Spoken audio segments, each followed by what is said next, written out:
Pronto, voltamos.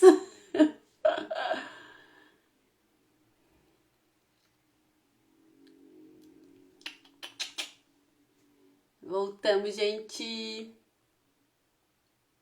Oi, galera. Pronto, voltamos. Pronto, Clarinha, me manda aí o alô pra te chamar de volta. Ah, muito bem, voltamos. Estamos colocando aqui a de volta. Oi, mãe. Voltamos! Isso aí, gente. Ai, Obrigada por terem peraí. voltado. Vamos fazer mais uns minutinhos aí e a gente encerra. Que Peraí, que eu delícia acho essa que desconectou pessoa, aqui, todo mundo rapidão. junto. Fica Tá, aí. tá bom. Sexta-noite, sextou, gente. Sextou, todo mundo junto aí. Nós estamos com as nossas baratinhas na orelha aqui, né, Clara? É. Hum, é o tempo que o pessoal entra que eu conecto aqui de novo. Pronto. Ué, Oi, Denise, querida. Minha primeira amiga com fibrose cística dos tempos de Orkut, né, Dê? Foi você e o Cris, as primeiras pessoas que eu conheci nesse mundo de fibra aí. Que delícia, gente. Muito carinho. A gente ia conversando e lendo as mensagens de amor ali. Fiquei muito feliz. Que delícia. Obrigada, Marisol. Conseguiu, Cláudio? Não, mas aí tu tá me escutando direito? Tô te ouvindo direito. Tá me ouvindo bem? Tô. O meu, não sei porque agora resolveu parar. Tá. Mas então, como eu tava falando, Vamos combinar assim, ó, pra gente falar de parto. Você vai contar um pouco do seu parto agora, né? Como foi depois da sim, cesárea e tal, né? sim. E aí eu conto um pouquinho do meu parto. Aí eu tenho algumas anotações aqui da nossa conversa de hoje à tarde, que eu acho que são pontos bem importantes pra gente falar pro pessoal. E aí a Sim. gente já combina a próxima, então. Já vamos falar da sequência aí dos fatos depois. Então, eu tava falando de como foi, né, a questão da... Eu descobri que estava com a infecção, né? E tive as contrações, e aí meu gineco, ele pediu para eu ir lá, e fui na consulta dele, e quando eu cheguei lá, ele já percebeu que eu estava diferente, que ele falou, olha, essa tua tosse está diferente. Só que, tipo, eu ainda não tinha, se eu não me engano, eu ainda não tinha pego o resultado. Eu fui primeiro no gineco, Uhum. não tinha o resultado da infecção. E aí ele já disse, ó, eu acho que tu não tá bem e tal. E aí ele pegou e me examinou, fez o toque em mim, e aí ele viu que Davi já estava bem encaixado, já estava bem baixo, né? E aí ele falou, olha, Clarice, Davi já tá bem baixo, eu acho melhor eu passar algumas injeções para você tomar, para amadurecer o pulmãozinho dele, porque caso ele venha nascer, a gente não ter surpresa, não precisar de nada. Tá bom? Eu disse, tá. Fiz as injeções, fui para casa, e aí, exatamente, fui para casa e depois eu iria ter a consulta com o pneumo. Quando eu fui para a consulta com o pneumo, que ele me avaliou, ele ia ver se ia dar, se ele achava necessário fazer logo o internamento para tratar a infecção venosa, né? Como é que ia estar, ou se dava para tratar em casa. Só que quando eu levei para ele, ele disse, não, vai internar agora. O meu PCR estava em 86, 80 e pouco, bem absurdo de alto, né? Ele disse, não, vou internar agora. E aí a gente providenciou o internamento, só fui em casa, peguei roupa e internei, né? A infecção estava muito alta mesmo. E o útero, o bebê estava sendo expulso, né? O corpo, quando a gente está com a infecção muito grande, a primeira coisa, se você estiver grávida, que vai acontecer, é entrar em trabalho de parto. O útero faz isso para proteção mesmo. Do O bebê organismo, ali né? dentro algo estranho, né, no seu organismo. Então, o seu corpo passa a querer eliminar aquilo, expulsar mesmo. E por isso eu comecei a entrar em trabalho de parto e aí tudo se esclareceu na minha cabeça, né? O Davi tá nascendo por causa da infecção. E aí eu fiquei 10 dias. Ao todo foram 20 dias, mas eu internei e os primeiros 10 dias de internamento a gente ficou fazendo tratamento venoso para a sepácia.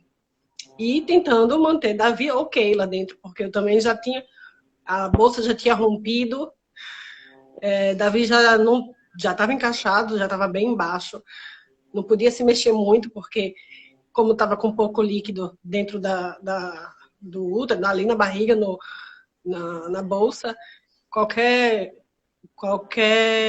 movimento que eu fizesse, que Davi fizesse lá dentro, podia comprimir o cordão umbilical e, tipo, ser pior, grave mesmo, aconteceu o pior. E aí eu fiquei acamada, tudo eu fazia na cama, xixi, tudo, banho, tudo tinha que ficar na cama.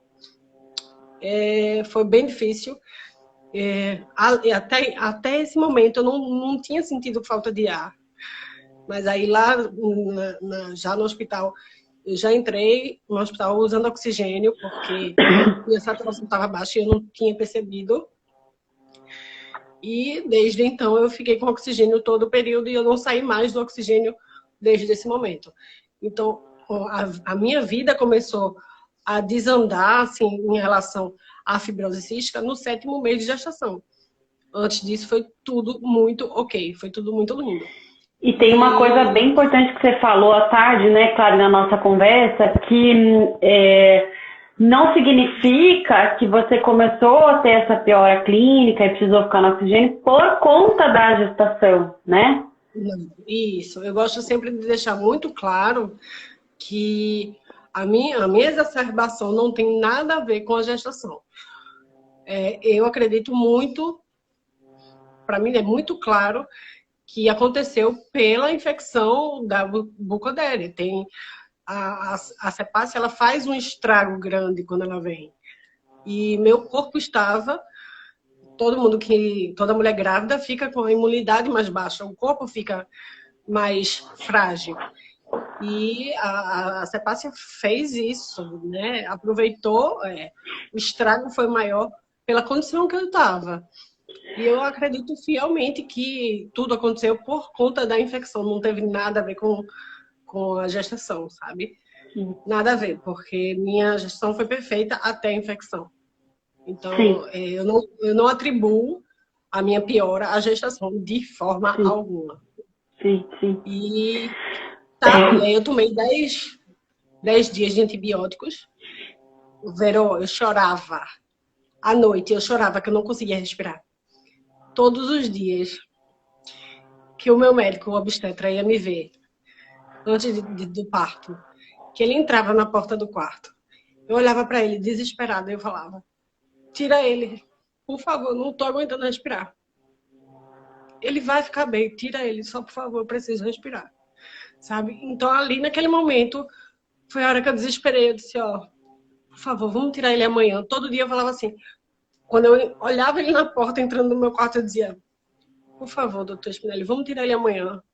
Ele vai ficar bem. Por favor. Mas era mais um medo de eu não ficar bem para cuidar dele, sabe? Eu acho que foi a pior fase, assim, porque eu sabia que eu ia nascer um bebê que ia precisar de uma mãe para cuidar dele. E ele era tudo que eu queria, sabe? E eu tinha medo de morrer e não poder nem ver a cara dele, sabe? Então, foi a pior fase para mim, que eu não conseguia respirar. Foi horrível. E eu não conseguia ver o Spinelli dizer... Toda vez eu acho que ele já tinha medo de ir no meu quarto. Porque ele abria a porta e dizia: vamos tirar ele hoje. Vamos tirar ele amanhã. Sabe? Eu ficava nessa esperança e ele muito, muito paciente comigo. Ele conversava e hoje eu entendo que eu realmente precisava desses 10 dias de antibiótico, porque estava muito forte a infecção. Era muito perigoso. Já era perigoso depois dos 10 dias. Sim. A gente conseguiu abaixar a infecção para poder... Porque um parto cesáreo no meio de uma infecção pode não dar certo. Pode morrer todo mundo, fazer uma infecção generalizada e acabou. E graças a Deus, eu consegui segurar esses 10 dias de antibiótico no bendito dia do parto. Eu estava feliz e com medo, Sim. né? Porque eu tinha muito medo da injeção. Olha que eu estava com medo. Eu estava com medo da... Ai, Da louca. hack. Da hack. Eu estava com medo da hack. E aí, pronto. Fui para a sala de parto. Chegando lá, descobri que eu já estava com 4 centímetros de dilatação. Caraca! E eu não estava sentindo dor nenhuma. Nenhuma. E o meu obstetra só intimamente, depois ele confessou para mim que ele queria muito que Davi tivesse saído normalmente, sabe? Que seria Sim, menos arriscado, né, querendo ou não. com certeza. Mas talvez eu não Porque sei a se eu ia cesariana é aguentar. uma cirurgia super, Pois é. assim, ela é uma cirurgia delicada, como qualquer cirurgia, né? E a grande questão é que, assim, depois que você sai de uma cirurgia, você tem um tempo de descanso, né? Você fica ali, enfim, de repouso. Quando é uma cesariana, minha amiga, você não tem tempo, você tem que amamentar, você tem que criar, você já virou mãe junto, né? Nasce um filho, nasce uma mãe.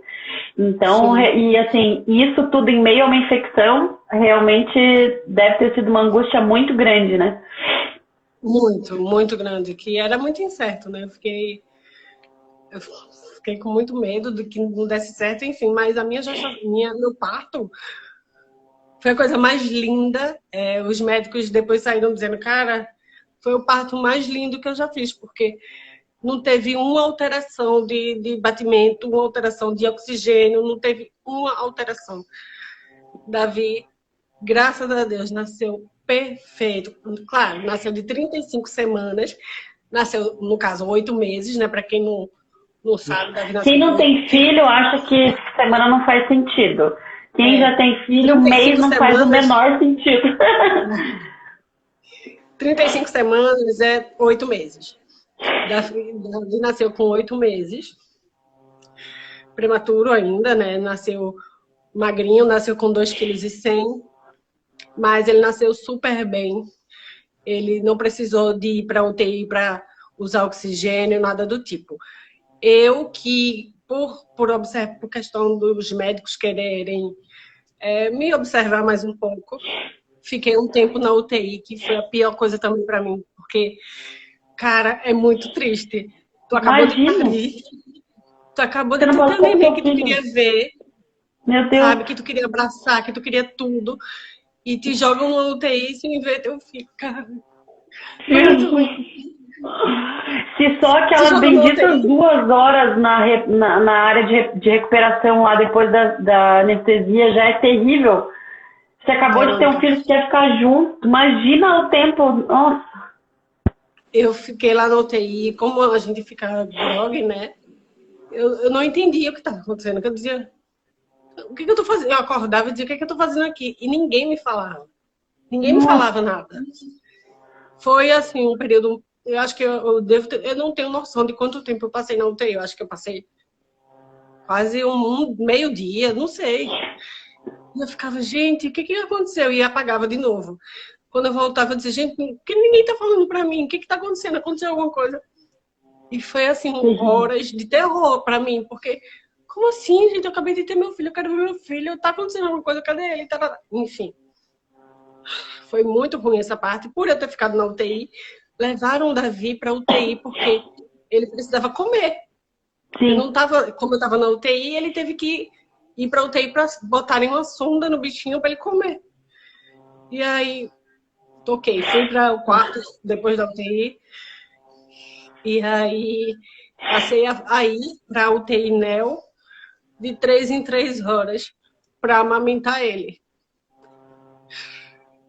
E eu estava fraca, eu só tinha, depois que ele nasceu, eu fiquei com 45 quilos, e incrível como eu não sentia dor nenhuma. Eu não sentia dor, eu não sentia cansaço. Eu ia de 3 em 3 horas, todas as vezes, para a UTI, saía do andar que eu estava, carregando o cilindro dia 2, né? E carregando a minha medicação para ir na UTI ver ele e botar ele para mamar. E, cara, a primeira vez que eu vi ele ele na incubadora, desse tamanho, magrinho, e eu tava tão desesperada, eu tava com tanto medo, sabe? Amiga, respira aí. Que ele olhou pra mim, Verônica, parece que ele tava me acalmando com o olhar, sabe? Ali eu só chorei. E foi a primeira vez que eu peguei ele no colo, assim, depois do bloco cirúrgico, né? E foi a melhor experiência da minha vida. Foi a melhor experiência da minha vida. E eu ficava muito mal, porque eu ficava pensando, poxa, ele tá aqui sozinho, largado numa incubadora, podendo estar comigo, mas como estava mamando através de sonda, não podia ir. E eu ficava muito mal, velho, porque quando eu vi, cara, ele tá só aqui, eu tô aqui. Mas tem que ter esse desmame, né? Fazer o desmame da sonda. E aí eu ia, incansavelmente, de 3 em 3 horas eu tava lá embaixo. E quando a enfermeira demorava para levar o cilindro de oxigênio para descer, eu não tinha dúvida, eu saía do quarto sem oxigênio. Sim. Eu vou de qualquer jeito. Se vocês não forem levar, eu vou sem oxigênio, eu dizia. Sim. Cansei de sair do quarto sem oxigênio. Quando eu vi, a minha saturação estava em 70 e pouco. E é incrível como a gente tem força, porque eu não sentia dor, eu não sentia cansaço. Sim. E eu não queria nem saber. Eu só queria ver meu filho e dar de mamar para ele, sabe? E pronto, e aí passamos. Depois de tudo isso que aconteceu, depois que Davi nasceu e que a gente ainda ficou durante 10 dias no hospital para eu acabar o tratamento da Bipodere. Nesse período, eu descobri que eu ia ficar dependente de oxigênio. Minha mãe acreditava, minha mãe falava assim, não vai não, filha, vai, já tu sai disso, só a gente trabalhar esse pulmão. E eu, cá comigo, pensava, porque eu sei, eu sou físio, né? É o que eu te falei hoje de tarde. É bom quando a gente não sabe, é bom quando a gente não entende, porque a dúvida protege a gente. O benefício da dúvida é tudo, a inocência, né? Com certeza. E ali eu sabia, eu falei, mãe, eu não vou sair. Eu não vou sair. E aí lá também no hospital, foi que meu médico conversou comigo e disse, olha, eu acho que já está na hora da gente pensar na possibilidade de transplante. E ali foi que eu soube, não. Meu mundo caiu, né? Acabei de ter uma criança, um bebê, que eu vou ter que cuidar, como é que a gente vai fazer? Meu Deus do céu, me ajuda. Enfim, mas eu acho que mãe é fogo, né? Cara, a gente tem uma força surreal. É surreal. Não tem como a gente explicar. A gente vai passar aqui o dia explicando, não vai. Não vai. Só quem é mãe sabe. Pronto. Fiquei lá uns 10 dias. Saí com o Davi no colinho, vim para casa e fiz todo o planejamento de vir para cá para me cuidar aqui. Sim. E agora tá fazendo frio em Porto Alegre. Chega de Recife. É isso. Quando eu saí do hospital, eu falei, né? Eu fiquei com 45 quilos, mas aí contratei logo um personal para me atender, para treinar comigo em casa, porque eu precisava me recuperar. Sim. Né? A fibrose cística, ela não deixou de existir, e pior agora, né? Que eu teria que me cuidar o triplo, como a gente já falou, porque precisava agora de ficar bem para um bebê. Sim. E contratei ele, me engordei o que eu precisava. Sim.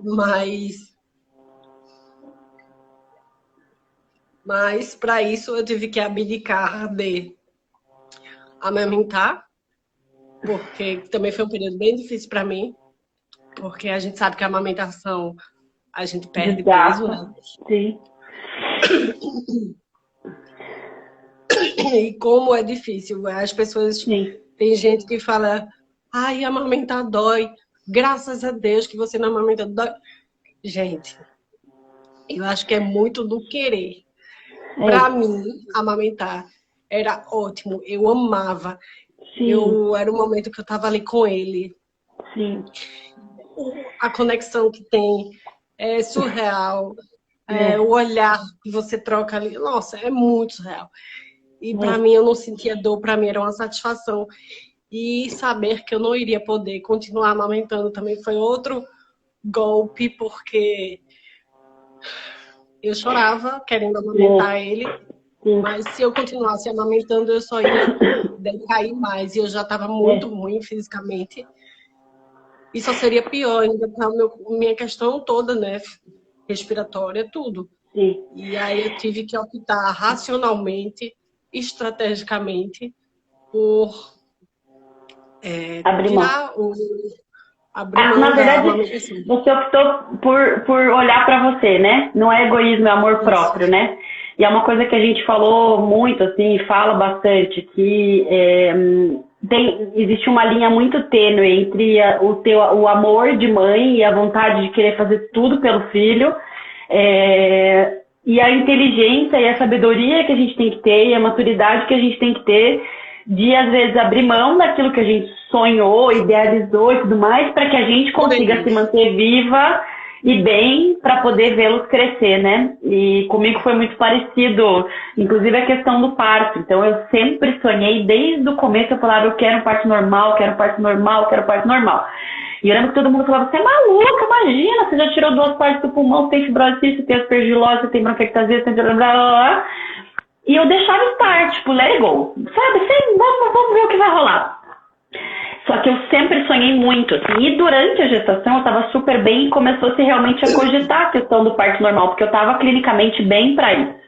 Só que aí com 28 semanas começou a neuralgia, com 32 eu quebrei 4 costelas, e aí o cenário começou a complicar operacionalmente para o parto normal. Como é que você coloca uma mulher com 38 semanas, 4 costelas quebradas, para entrar em trabalho de parto? A gente não sabe o tipo da fratura, porque eu não podia fazer raio-x, a gente não sabia se aquilo ia perfurar pulmão, o que ia acontecer. Então a gente agendou a gravidez,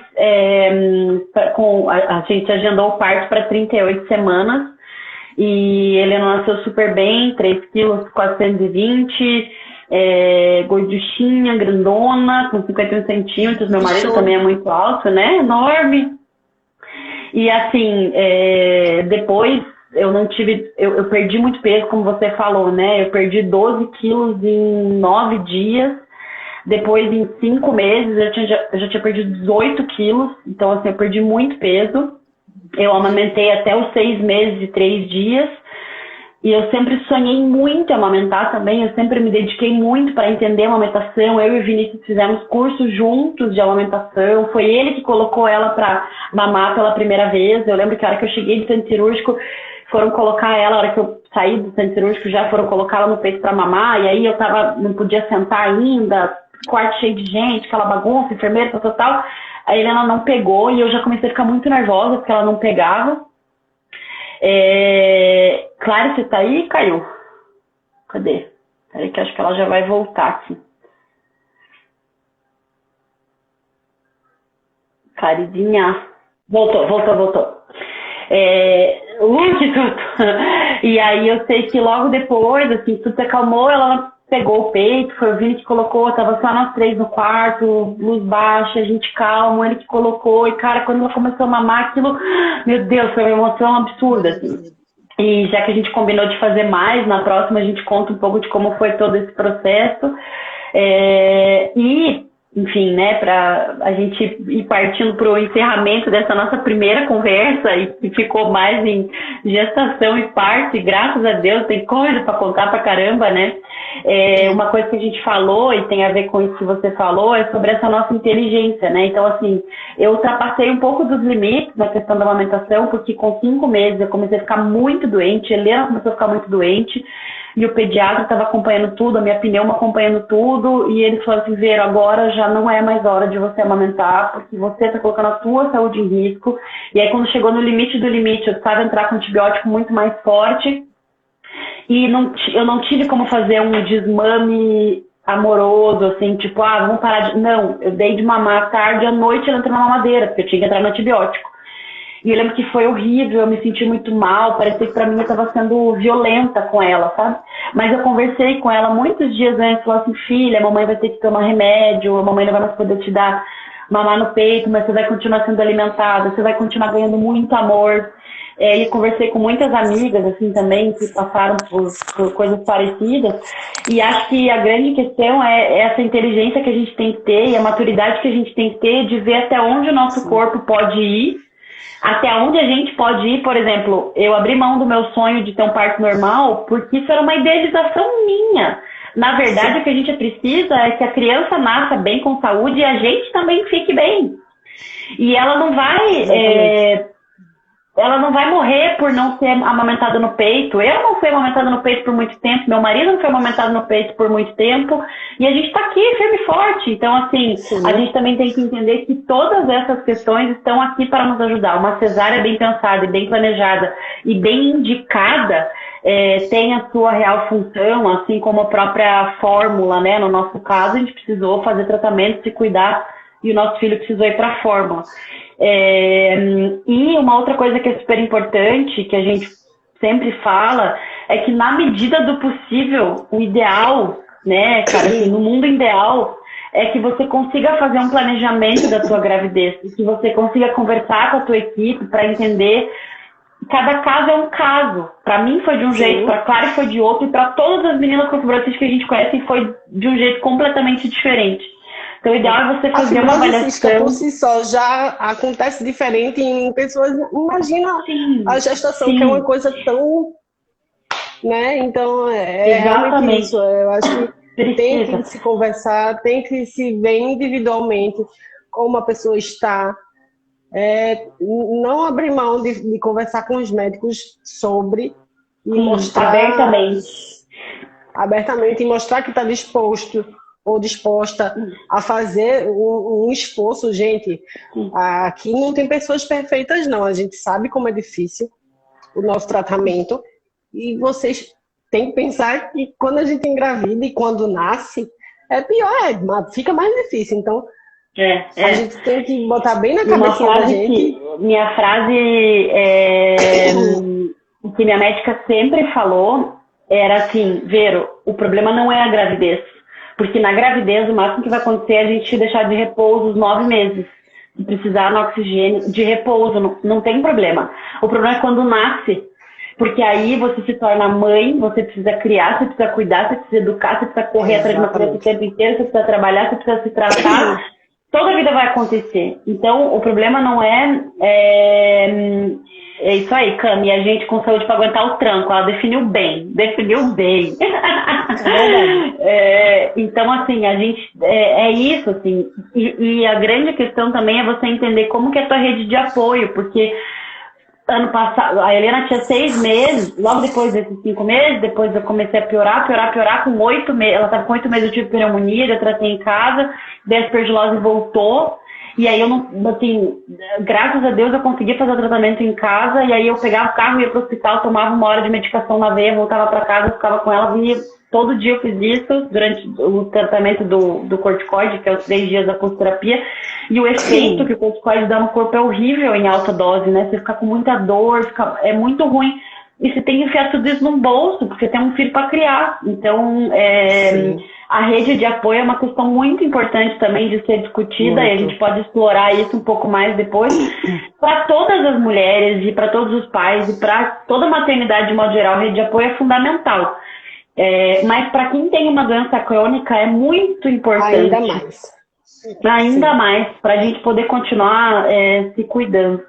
Então, assim, eu acho que, claro, a gente poderia passar mais 1 hora, a gente já vai bater daqui a pouco mais 1 hora. Sim. 9h15 já. Precisamos respirar, tomar uma água, você precisa descansar também. E assim, eu acho que eu falei pro meu marido antes de vir, foi bem no horário ali que a Helena estava tomando banho, ele botou ela, enfim, deu banho, botou pra mamar e dormir. E eu tava super nervosa. E não nervosa porque eu ia falar na frente da câmera, que eu ia conversar com você. Não, não era por causa disso, assim. Eu trabalho com pessoas há muitos e muitos anos. Eu já dei treinamento para 1000 pessoas. Eu não tenho problema de falar em público. Acho que cada um tem uma coisa que gosta de fazer. Eu sempre gostei muito disso, mas eu tava tão nervosa. E eu olhava pra Helena, tinha vontade de chorar o tempo inteiro. Porque, assim, quantos anos se passaram, né? Quantos sonhos a gente viveu, quanta luta e quanta dificuldade e quanto medo de que isso não poderia acontecer. E, de novo, uma coisa que eu falei na etapa 1 da nossa live, né? Ser mãe, para você realizar o seu sonho de ser mãe, você não precisa gestar. Você pode ser mãe do coração, e que é tão lindo, né? Tão lindo. Eu ainda tenho um sonhinho aqui, eu só não sei se eu dou conta de 2 filhos, mas eu tenho um sonho de adotar uma criança, eu sempre tive. Então, assim, como é emocionante a gente poder hoje sentar aqui com a bebê dormindo no quarto do lado e contar um pouco disso tudo que a gente viveu e ter a certeza de quem está do outro lado também, muita história para contar. E nunca esqueçam aquilo que a gente repete 10.000 vezes, né? A fibrose cística é parte do que somos, não o limite do que a gente pode ser. Então, sonhar e ir atrás e a luta, né? Então, assim, o quanto isso nos torna forte, o quanto a gente tem que ser determinado para realizar o nosso sonho. Então, assim, queria agradecer também todo mundo que passou essa noite de sexta com a gente, conversando um pouco sobre isso, porque, olha, eu posso talvez falar pelas duas, assim, é muito emocionante poder estar do lado de cá contando essa história em especial. Eu já me emocionava de falar do como foi meu diagnóstico, do como foi a transformação assim, do meu limão e limonado, da fundação do Instituto Unidos pela Vida, do quanto é emocionante ver o quanto ele cresceu em 10 anos, mas poder sentar e falar assim, eu tenho uma filha de 1 ano e 5 meses, deu tudo certo. Puxa vida, acho que é a melhor conquista. Melhor prêmio. É o melhor prêmio, E eu também fiquei bem, hoje, como você falou, eu não fico nervosa em falar, mas hoje eu também fiquei bem nervosa, bem tensa, eu estava muito tensa. Tanto é que quando a gente começou, você falou, se apresenta, eu não falei nem que eu tinha 27 anos, 29 anos, nem que eu era fisioterapeuta, eu não sei nem o que eu falei, eu nem me lembro o que eu falei. Você falou mais importante, você é mãe do Davi. Exatamente. Mas para ver como a gente fica tensa, porque são coisas que mexem muito com a nossa emoção, né? Sim. Quando você vem falar sobre o que ele já está acostumado a falar, que é a fibrose cística, doação de órgão, no meu caso também, a gente fala de letra, mas quando a gente vai falar principalmente de coisas que mexem muito nas nossas emoções, no nosso coração, e que pode emocionar a gente, tirar a gente do nosso eixo, deixa a gente mais tenso. E para mim, falar de maternidade e falar do meu processo também me emociona muito. Eu até falei para você, não sei, eu acho que falei para você, foi para você, que eu me emociono vendo o vídeo do nascimento, eu me emociono pensando no vídeo, pensando no dia, pensando nos meus 10 dias indo amamentar ele, no caminho do quarto para UTI, para amamentar ele, carregando um cilindro. Então, eu me emociono com isso, sabe, ainda. O Davi vai fazer 2 anos e eu ainda choro vendo o vídeo de chá de fralda, chá revelação. É isso, eu acho que isso deixa a gente mais, né? É porque a gente está mexendo com coisas que emocionam a gente, assim, por isso que a gente eu fica acho mais que eu tenho muito essa mania, assim, sabe, de querer celebrar tudo, de querer ser intensa em tudo. Eu acho que a gente tem que celebrar, assim, tudo. A gente tem que agradecer por tudo e celebrar cada momento, porque não é fácil para ninguém chegar a qualquer lugar, né? Então, tenha você fibrose cística ou não, você precisa celebrar, você precisa ser grato, porque enquanto estamos aqui é quando a gente precisa fazer tudo isso, né? Então, assim, a gente não tem que esperar o amanhã para usar a louça mais bonita em casa, né? Tem que usar hoje, a gente tem que ser feliz hoje, a gente nunca sabe o dia de amanhã. Nem nós que temos fibrose cística, nem ninguém. Então, realmente, enfim, É isso. É isso, gente. A Cami perguntou se você pegou Burkholderia pós-parto. Não, Cami, ela pegou durante a gestação. Vai ficar gravada a live, depois se a Cami quiser assistir, todo mundo quiser assistir também de volta, chorar mais um pouquinho. É isso, gente. Eu acho que teremos outras lives para terminar, né? Porque é um assunto, né, grande e tanto eu quanto a Verônica, eu acho que a gente ainda quer passar algumas informações sobre esse tema, porque ainda eu recebo muita pergunta de pessoas com fibrose cística, meninas, que ficam perguntando, e aí, será que dá? Porque meu médico disse que não podia. Enfim, eu acho que a gente precisa falar muito sobre isso, porque acho que toda mulher tem esse sonho, né? E não seria diferente. Para quem tem fibrose cística, não achem que é o fim do mundo e que vocês nunca vão poder. Sim. Eu acho que precisa de dedicação ao tratamento, a tudo, e conversa, enfim. A gente vai falar muito sobre isso ainda. Sim, com certeza, Clara. Eu acho que é isso que você falou, né? Como eu falei lá no comecinho da nossa primeira parte, era uma live sobre sonhos, é uma live sobre amor, uma conversa sobre desejo. Então, assim, o nosso sonho era de ser mãe, e a gente tem outros sonhos, e eu sempre brinco que agora meu sonho é ser vó, né? Então, agora o nosso sonho é ser vó. Então, dá até dar, Cami. O problema é ter dinheiro e fôlego para ter 2 filhos. Para tudo dar seu jeito, né? Então, ainda é uma pergunta sem resposta na minha casa. Mas eu acho que a mensagem era muito isso, assim, era falar sobre sonhos, sobre a gente poder realizar sonho apesar, né, da fibrose cística, a gente ter o direito, né, de sermos amados apesar de sermos como somos, né, que é uma frase que eu gosto muito. Cara. Então, aqui, assim, a gente deseja um pouco dessa alegria que a gente tem de ter parceiros incríveis, maridos incríveis, pais incríveis para todo mundo. Sim. E deseja a realização de sonhos, seja maternidade, seja o que for, porque a gente precisa se tratar para viver e não viver para se tratar, né? Então a vida é muito linda, né, gente? É muito linda para ser desperdiçada, é muito linda para ser limitada. Então, apesar dos pesares e apesar de que cada caso é um caso, acho que a gente precisa também usufruir da oportunidade de estar aqui, né? De contar a nossa história, de fazer a nossa vida acontecer. Claro, um beijo enorme no seu coração. Muito, muito, muito, muito obrigada. Foi uma delícia conversar com você. Vamos combinar a próxima e começar a divulgar pra galera já, talvez semana que vem, pra gente não perder o fluxo. Sim. E a gente combina e divulga pra todo mundo. Obrigada pra todo mundo que assistiu, que acompanhou. Se cuidem, fiquem em casa quem puder, por favor. Valeu, gente. Se cuidem o dobro, o triplo. Eu queria até falar aqui, pessoal de Recife, gente, que é de onde eu sou, né? Eu moro em Porto Alegre hoje, mas eu nasci, enfim, morei minha vida inteira em Recife. Lá tá difícil, a pandemia. Por favor, se cuidem, porque fiquem em casa. Não é brincadeira. Só vai diminuir, só vai acabar quando ficarem em casa, né?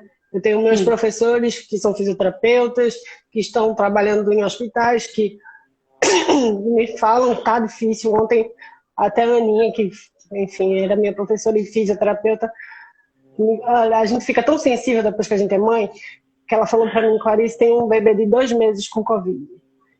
E foi bem difícil, sabe? E assim, gente, por favor, fiquem em casa, pra ver se isso acaba de uma vez.